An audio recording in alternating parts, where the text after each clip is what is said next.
All right, I'm 4 weeks in and I'm down 2.5 kilos from where I started, which is actually pretty good.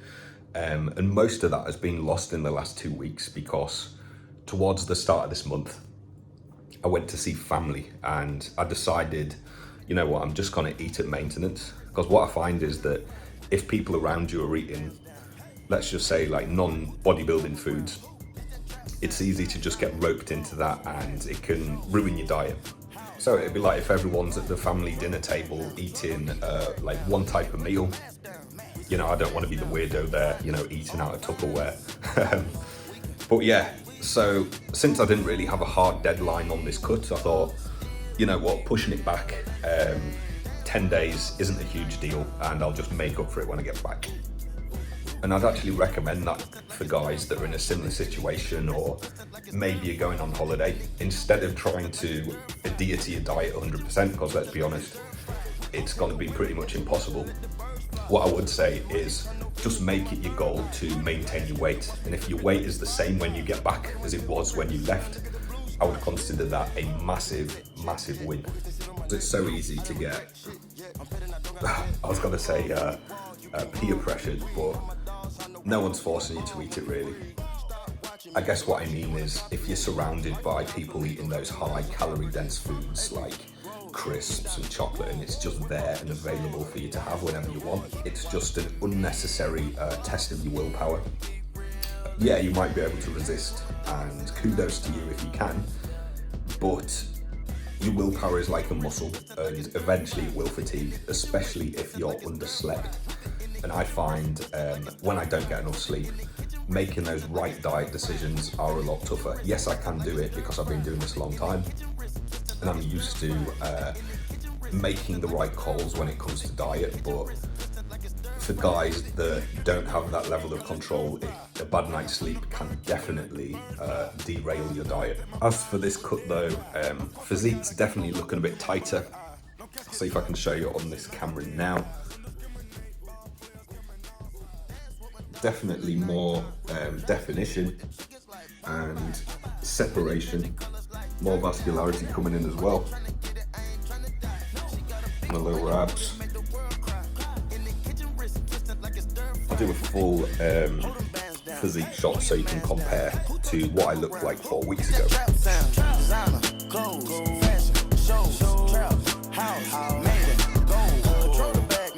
No need to brag now. Hey, put the mask down. We living fast now. Finest, old, rose. We can go. Keep watching me whip up. Still keep real and fame. Dance with my dogs in the nighttime.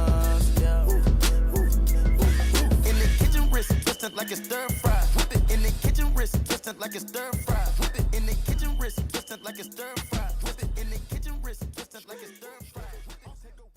Body fat wise, no idea where I am really. If I was to guess, I would say 9 or 10% down from probably about 12. But that's just me guessing, and I can't be asked to go and get one of those, what they're called, those full body DEXA scan things. But yeah, I think 9 or 10%. If you guys think I'm less than that, or if you think I'm fatter than that, let me know in the comments. So I'll show you what I've been actually doing to lose weight. And I've actually been way more aggressive with things than I actually originally intended. And that's because in some part of my head, I just thought I was behind, even though there's no like official deadline on this cut. I felt like 10 days that I was with family had been robbed from me. Not that I didn't want to see him, but in diet terms, I felt like I was behind a little bit. So I've been extra aggressive and this is what I've been doing. 15 minutes fasted cardio every morning, but like twice for the last 17 days. So I've been pretty consistent and on point with that. I've also been taking 5 milligrams of yohimbine and 40 micrograms of clenbuterol with caffeine 30 minutes prior to doing the cardio. And that's to make it more effective and liberate more fatty acids from the tissue while in the low insulin state of being fasted. There's always a huge debate between which is more superior for fat loss, fasted or fed cardio. And the guys that are saying there's no difference, they're also the guys that you never see truly shredded. And then they would say, but this study shows this and this paper proves that. Look, I don't give a shit. Does it have that result in reality or not? Go try it, guys. You'll be saying the same thing as me. Fasted seems to be more effective, especially when using fat burners that further enhance that process.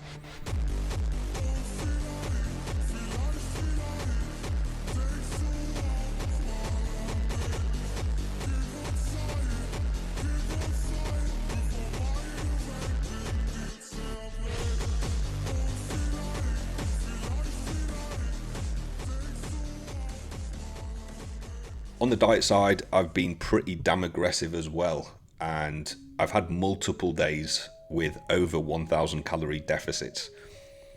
This is what I ate yesterday as a low carb day. Meal number one was just seasoned chicken with onion and some peri-peri sauce. Very basic, but you can make it taste good with a bit of pepper and herbs. There's no carbs in this, so it's ideal for keeping insulin levels low and getting the most out of the fasted cardio and the fat burners. Yohimbine especially is blunted by insulin. So you want something high protein, low fat. Basically, this is the ideal meal for post-fasted cardio. Macros on this: 35 grams of protein, no carbs, 6 grams of fat, totaling only 195 calories. Meal number two was just a protein shake, totaling 20 grams of protein, 2 grams of carbs, 1 gram of fat, around 100 calories. Meal number three, this was pre-workout and about 5 hours post my fasted cardio session. These are the first carbs I'm having for the day. We've got 5 rice cakes with jam, some squash with creatine and citrulline malate, so I can attempt to get a pump in the gym, even though that's been pretty difficult as of late with such low calories and on consecutive low days. It does make a little bit of a difference, and that's why it's there. I'm also having one of these fudge brownie grenade protein shakes. I'm a fan of these, I'm not going to lie. I've got a few crates of them lying around, and I've definitely been putting them to good use as of late.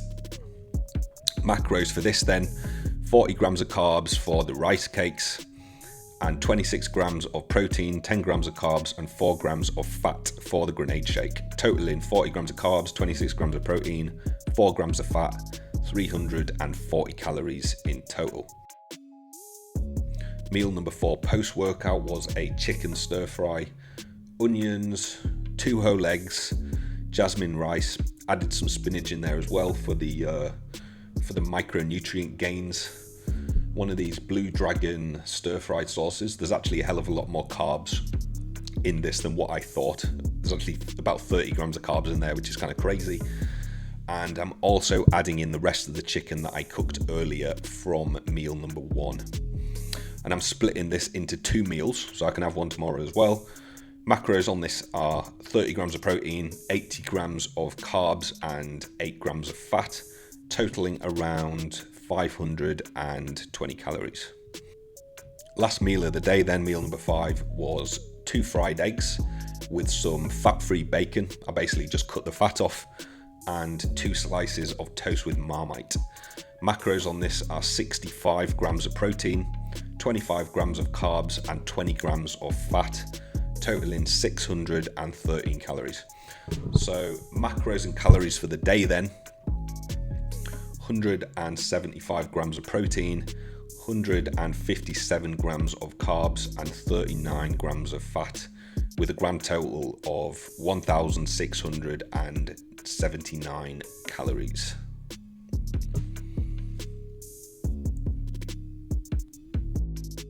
So that's what I ate, and it's what I would typically eat on a low carb day or some variation of that. And what I've been doing is 4 low days and then a high refeed day where I'm basically tripling the carbs, then a medium day, then 4 more low days, and then repeat. So high, medium, low, low, low, low, high, medium, low, low, low, low, repeat. So it's carb cycling basically, and the high day serves to just replenish glycogen stores, and that'll get me through training for the next few days. And then the last 2 low days before my next high refeed day are basically my main fat burning days when calories are at their lowest. So what's the actual benefit of doing this then? Well, when you have high days, it almost tricks your metabolism and keeps it high and stops any thyroid downregulation. And that way you can just keep the fat burning process rolling, and it stays steady at a constant rate, because what you find is if you do one of those traditional diets where you're just in a prolonged and continuous calorie deficit, your metabolism just completely slows down and fat loss can grind to a halt. I guess you can think of it as like shocking your body with high carbs, as much as I hate that term because there's so many like memes around like shocking the body and tricking the muscles as if they've got like their own brain or something. But this is one of those situations which is actually legit, and I think a lot of people can benefit if they are on a diet from throwing in a high day every now and again. It's almost like throwing coal on a fire that's dying out, you know, sparking the metabolism back up and getting the fat loss process started again. All right, so on the PED side of things, Masteron has been in for 23 days now, and it's Masteron enanthate, 200 milligrams a week I'm currently taking, and I'm definitely feeling it, because my gym progress hasn't increased, but it hasn't decreased, which is what I would suspect from such low calories and low carbs in general. And what I think is happening is the Masteron is improving my gym performance, and the calories are decreasing my gym performance, and the total of that is it's staying about the same. So I'm very, very happy with that. So overall, I'm feeling pretty good about things so far. I'm happy with the progress I'm seeing, and it's just motivating me to push even harder and dial in even more. I'm sleeping pretty good as well, apart from last night, because we've got a bit of a heat wave in the UK at the minute, and the plan tonight is to get a fan set up, so hopefully that helps. And in a week's time, I'm also adding in 35 milligrams of Trenace, which can be notorious for wrecking people's sleep as well. But my experience with it is that it didn't really affect my sleep up until about 150 milligrams a week. So I shouldn't have a problem with 35 milligrams, but I guess we'll see, and I will let you know. Anyway, let me know what you guys are working on in the comments below. Are you cutting? Are you bulking? Are you cruising? Are you blasting? Let me know what you're doing. Next update from me as far as this cut is concerned will probably be in about 2 weeks, and I'll show you what I eat on a high day, so look out for that. Anyway, thanks for watching. Drop the video a like and subscribe for more of this content. EnhancedPlayer.com is the blog. See you next time. Tell her we've gone too